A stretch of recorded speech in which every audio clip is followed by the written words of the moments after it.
Hi there, welcome back. So this is the last video, I think last but one video for 2024 for us. And Wayne is just showing you here a lovely mould. Now, this mould is from Temu. As usual, everything we've used in today's video will be linked in the description box. Going to use some lovely mica powders. These are the chameleon ones. He's also got a beautiful red one, I believe, which was from Jules at Resin Jules. Not necessarily a link to that mica powder, however there'll be a link to her website in the description box. Go on over, check out her site, and she does lots of lovely glitters and micas and everything really to do with resin, apart from the resin. So also going to use a dry bristled paintbrush, and Wayne is going to apply the mica powders to various parts of the detail in this mould. He's using the dry bristled paintbrush. You'll also see him using a micro brush as well. So you use whatever you feel comfortable using. Again, you don't have to do exactly what we're doing or what we're demonstrating, but we thought we'd just show you what can be achieved. Now, a big heads up for this. Wayne decides he's going to back this after he's put all these lovely mica powders using black coloured resin. Now, you don't have to do that. You can use white coloured resin, you can use clear, it's totally up to you. But because of some of the powders that he'd used, it did recommend using black resin, which with hindsight, we wish we'd gone with our gut feeling and used just white coloured resin. But moving on, this lovely little decoration, I suppose you'd call it signpost or Christmas style totem pole perhaps, will be for us to use as one of our Christmas decorations. So as usual, applying a bit of mica powder there, burnishing it in and onto the mould, and then turning the mould over, giving it a bit of a tappy wappy, and just make sure you get rid of any of the loose bits of mica. Look at that red on that gnome's face. It's stunning. He's also choosing to do a lot of the fine detail work. Now, those of you who've watched Wayne do these kinds of videos before and demonstrations, you'll see that he loves doing all the detailed stuff. He has the patience of a saint, as some might say, to do this. And some of us, if you're a bit like me, not quite so much.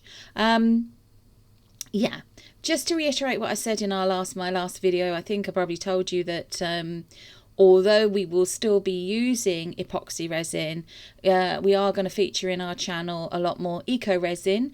I think we're going to stick with the brand Aquacast, which is by Elichem. So that's a water activated resin, a bit like using a runny version of plaster of Paris, and it's an eco resin, so there's no nasty fumes.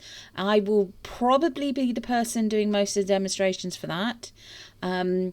I made the decision and have made the decision to step away from epoxy resin because unfortunately I've got quite a bad allergy to it with the curing and all that, even though I wear a lot of PPE when working with resins. But we're not going to stop using it. You will still see Wayne doing demonstrations for it, and we will still be selling it on our website. The website is going to launch hopefully by the end of January. So big news there, lots of hard work coming. So although this is going to be our second to last video for this year, for 2024, we've got one more coming on Sunday, this Sunday at 5 o'clock UK time. That will be our very last one for this year. Then we're taking a short amount of time off, and then we'll start the new year with the first one happening on the first Friday, which I believe is the 3rd.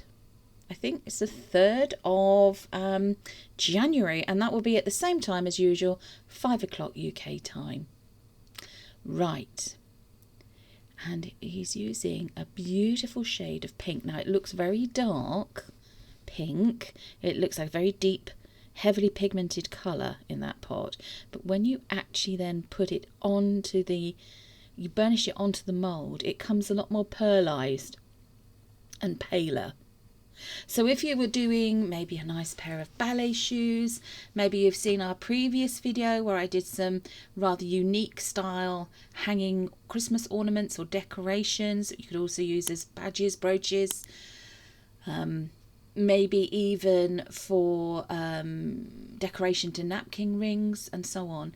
You'll have seen me attempt to do some ballet slipper shoes. I mean, it's a very small mould, it's beautiful, lots and lots of detail, but that pale pink there that we saw, that comes out as pale pink on the mould, would look lovely in that mould, made up into the ballet shoes. So there we go, you see he's still using the micro brush. Now these micro brushes are invaluable. They really are. They've got a tiny bit of foam on the end of the very tip of the brush, and it just means that you can put a very small amount of mica powder on, and you can get it into all the detail, all the nooks and crannies, if you like, of a mould. Look at how stunning that looks. Wow. Goodness me. Of course, if you're going to use a micro brush, it's going to take you a little while longer, but it does mean that you can get into all the detail parts of the mould. Now that, I believe, is gold. I think it's called golden, and it's a chameleon one.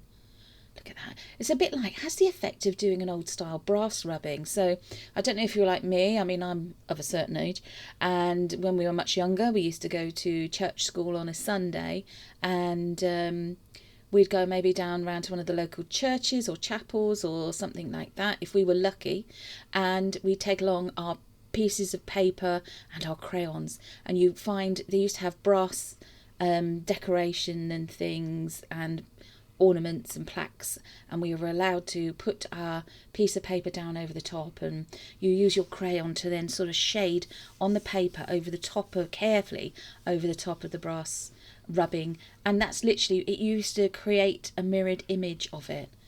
That is what this reminds me of, seeing this signpost or totem pole, Christmas totem pole that Wayne's doing. It just reminds me of that, seeing those letters like that. Childhood memories, eh? Something of what Christmas is about, traditions and childhood memories, and maybe, not necessarily childhood memories, maybe traditions that you've created with your family. What sort of traditions do you have? Let us know in the comments box. Do you have anything particular that you do every year? Whether it's opening a present, just the one maybe Christmas Eve at midnight, and then the rest on Christmas Day, or do you open all your presents on Christmas Eve, and then you have a nice relaxing Christmas Day on Christmas Day and the following day? Over here in the UK, we have a public or holiday on the 26th of December as well. So if you're lucky enough not to work in retail, then you'll have the 26th usually off as well. So what do you do? Is there anything particular that you always eat? I did hear of somebody whose family never ever has turkey or goose or meat, or like beef, or not meat, beef or roast ham. They have a big pot of chili, homemade chili. That actually I thought that sounded quite nice, actually. I know one year I think we were going to have a large homemade chicken curry. This year in our house, it's just the three of us this year, myself, Wayne and Hugo, and I think we're going to have steak. I think we're having steak and chips and maybe some lovely king prawns in garlic butter. But let us know, what are you going to have? Is there anything traditional that you do?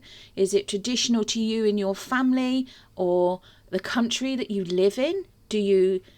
Not everybody celebrates Christmas. Some people, have different religious beliefs and so on. And maybe they celebrate another festival instead. So really looking forward to having some time off. So let us know, what are you going to be doing? Are you going to be busy crafting away? Have you got any craft fairs coming up in the new year? We have been lucky enough to secure a stand on 4 occasions next year at one particular craft fair, and really looking forward to that. Really looking forward to that. But we'll maybe tell you a bit more about that as we get a bit closer to those. So look at that. Look how Wayne's done there. Really well decorated, that is. Looks lovely and colourful. So it's going to use this. Now, I thought he'd use black resin, but it was actually clear resin. So it's Tea Expert is the brand that we're using. 1:1 mixing ratio. And then all he's done is he's added in that black glitter. But it's literally sent the resin black as well. Now, we do have some glitters that do this. Now, Wayne thought what he was doing was the best thing, because he'd used the chameleon powders, and they say a lot to you when you've used chameleon mica powders, back everything in black, because it will really give depth of colour to the mica powders. Now, yeah, okay, that may be the case, but in this case, I do actually think it dulled the overall appearance of the finished piece. That's my personal opinion. I think he could have backed it in white. Used white resin, but you know, like we say always, we will always upload what we make. We'll show you the good with the not so good. We'll talk about maybe what we would do differently in the future. But here we go on the demold. So carefully removing the mold here from the cured piece of resin. This was still a slightly soft, it wasn't tacky to the touch because this was 24 hours later, but because it is really cold over here currently, everything is taking a lot longer to cure. Now look at that, got some of the mica powder showing through. Do you see what I mean? Now the colours are there, however they look almost dirty, I think is the right word. They are not popping like I thought they would do. Now, what Wayne then decided to do, he's used some coloured UV resin. So this is a recent purchase. And he's decided to fill in some of the lettering. Now, he's got quite a steady hand. Quite a steady hand indeed. So, I mean, there's no way I would attempt to do this because my hand is not steady enough. If I was going to have a go, I would be squidging is the only word I can think of, some of this UV resin out of the container and putting it into a little silicone pot, and then using a micro brush to put it into the, you know, the section where the lettering is, because the lettering, it's recessed slightly, I think that's the right word, into the piece. So you should be able to do what Wayne is doing. The issue you've got here is unless you're really, really evenly spacing this or evenly filling it, you won't necessarily get an even cure. Now here we go. He's done the bottom one in white, and that stands out quite nicely. It's smooth over to the touch. He cured it with a UV lamp, and now he's deciding to do the top. Now the top bit is supposed to have snow on it. Now this is the white colour. This is, as I said, first time using these UV resin colours, and although they are good, I don't think it gives the snow effect as well as it should do. But he continued to do this across the rest of the piece, filling in where the snow would be, which, you know, would be on the tops of these signs. And then he decides to go in after this and go back and actually redo the snowy area parts. So warning, I think a UV light is coming up any moment now, so it's just to warn you of that, where he uses the UV torch. Just a little bit there on the gnome's hat. We are. There's a lot of detail on this mould. So, I mean, you could be as detailed or as undetailed as you wanted to be. Totally up to you. There we go, UV torch or lamp to cure it for a good 60 seconds. Now, Wayne did ask me to come and have a look and tell me tell him what I thought. And to be honest with you, for some reason, although this is a shiny mould or a glossy finish mould, I don't know what had happened to the mica powders here. Really don't know what happened, but it's come out looking a bit dull. It could be the black glitter in the resin that he backed it with, possibly. So what he's decided to do is to just put some coloured UV over the top of certain aspects of the detail on the mould, just to try and give it a bit more of a glossy finish. You could go through it over the whole thing. You could flood coat it if you wanted to with regular epoxy resin, or you could go in and do various bits if you wanted to, with some clear UV or some coloured UV resin. So that's what Wayne's opted to do here, and he's just getting it into all the little places he wanted it to go using a micro brush. There we are. Now, the other thing that we decided on, you saw him applying the white coloured UV resin to give the effect of snow on the tops of these, you know, on the signs, on top of the signpost. Now, I didn't think it was right. I think you want something that was very much the same as when he created the gingerbread house. And if you've not seen that video, why not check that one out in our playlist? I think it's stunning. And yes, we did keep the gingerbread house, and it looks beautiful as part of our decorations for Christmas. So all he's done here is taken some clear UV resin. We've got white iridescent glitter, added a lot of white iridescent glitter, and then he's just placing it where he wants the effect of snow. So snow, we've had snowfall, and it's collected on the tops of the sign there, of the post, you know, the signs on the signpost, and also on the bottom. And I believe he does a bit on the gnome's shoes as well, which is rather sweet. Cures it with the UV lamp or torch for quite a long time. Obviously, we don't show you all of that, but warning, because there might be a torch coming up or a lamps very, very soon. And yeah, then he was more than happy with the finished outcome. Now, you can you see the lettering there on the signpost parts? You can go in if you don't want to use resin, UV resin. You can always go in with your acrylic paint pen, or if you've got one of the deco colour pens, you know, the silver chrome, look beautiful, or the gold. You know, you can always do that. So then you're topping it up with a bit more snow or snow effect. There we go. So if you've joined us in the live chat today, hi to everybody in the live chat for the premiere. If you haven't and you've just found us on subscribe, if you subscribed and you haven't joined us in the live chat, hello to all our subscribers, and hope you're having a good festive period.